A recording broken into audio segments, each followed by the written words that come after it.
Hi, my name is John with Onyx Imaging here in Tulsa, Oklahoma. We're the highest rated printer service center nationwide. If you're interested in learning how to receive free labor on all of your service calls as well as how to qualify for free printer upgrades, contact us today. We're here for all of your printer and office supply needs.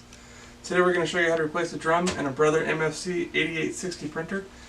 First thing you're going to do is open up the front door here. You push on the little button, the door comes right open. Then you're going to take out the drum and toner together. Once you get that out, there's going to be a blue tab on the side of the drum.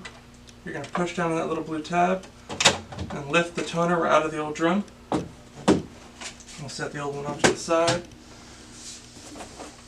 We're going to get our brand new Onyx brand drum.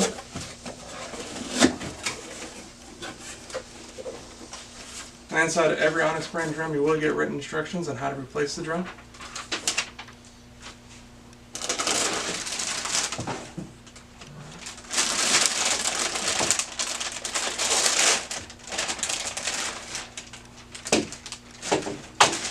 Alright, so now that we got our new drum, we're going to reinstall our old toner into the drum,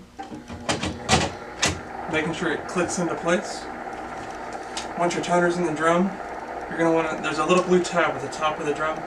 You're going to want to move that tab back and forth about 2 or 3 times, making sure that the tab winds back in the same place it started. You want to make sure the 2 arrows are pointing at each other.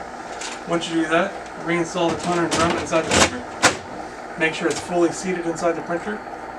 With the door open, you're going to push the clear back button. It's going to say replace drum. You're going to place 1 for accept. Once you're done with that, you close the door, and just like that, you're back up and printing.